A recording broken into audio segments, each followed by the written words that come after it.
He walked into that courtroom with his head held low, not because he was guilty, but because everyone else had already decided who he was. The judge barely looked at him. The lawyers smirked. To them, he wasn't a threat, wasn't relevant, just another young black man expected to fail. What no one realized was that this moment would expose something far bigger than one case. A single assumption would trigger a chain of events that left an entire courtroom stunned. And before this story unfolds any further, take a second to stay with it, because what happens next isn't just about him, it's about a reality many people still refuse to see. But how did someone so underestimated turn the tables on a system stacked against him? Before that day in court, his life was defined by discipline and quiet persistence. He was young, but not reckless. Focused, but not loud about it. He balanced long days studying with late nights working, carrying the weight of expectations that had been placed on him long before he understood why.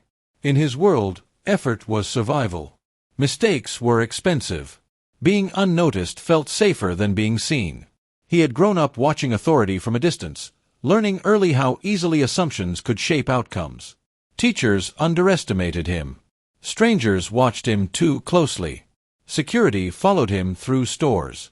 None of it was dramatic on its own, but it added up, teaching him one lesson again and again. He would always have to prove more than everyone else. The courtroom felt no different. The building was cold and unfamiliar, filled with people who seemed confident they already knew how the story would end. To them, he looked out of place. Too young. Too ordinary. Too easy to dismiss. No one bothered to ask how much preparation it had taken for him to stand there. No one imagined the nights he spent studying cases, memorizing arguments, and preparing for a moment he knew might never come again. What hung in the air wasn't just the outcome of a legal case. It was the quiet tension of being judged before speaking, of being measured by appearance rather than ability. And if you've ever felt judged before you were heard, pause here and sit with that feeling, because this story only gets heavier from here. As the proceedings began, it became clear that this wasn't just about the law.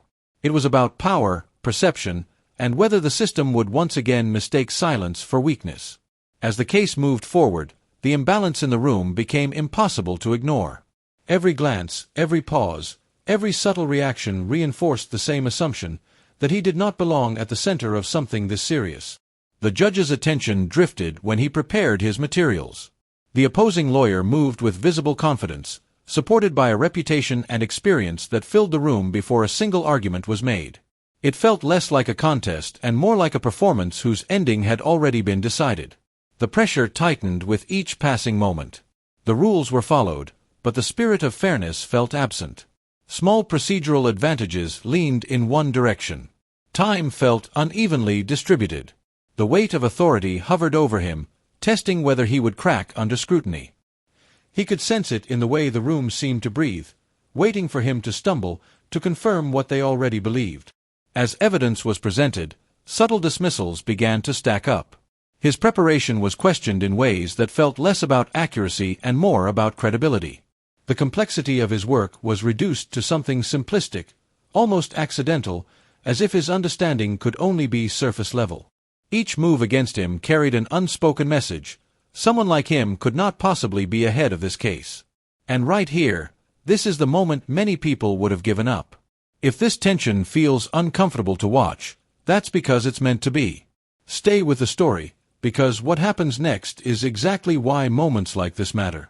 But beneath the calm exterior, something was shifting. The tension did not break him, it sharpened him. Years of being underestimated had taught him how to wait, how to listen, and how to conserve energy for the moment it truly mattered.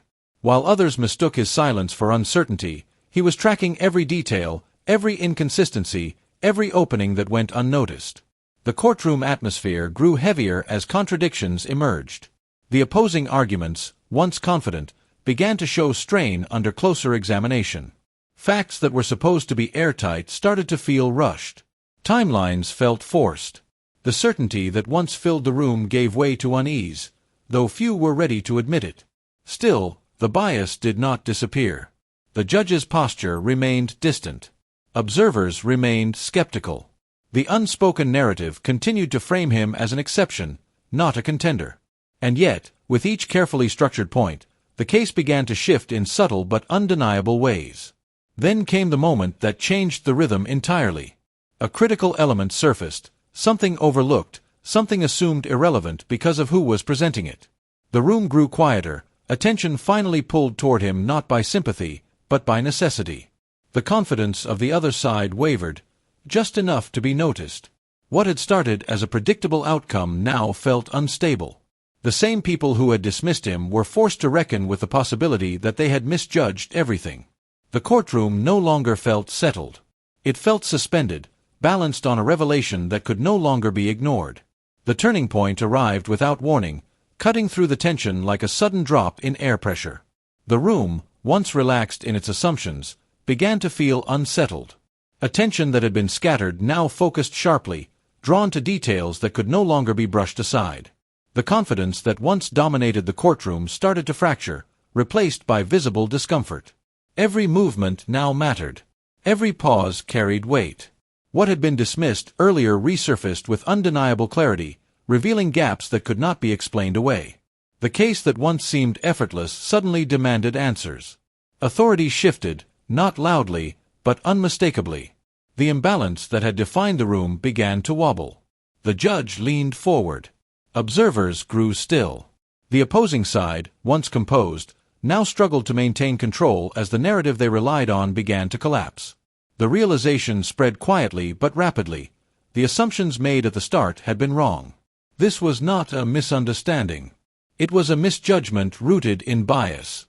For the first time, the system was being forced to confront its own reflection.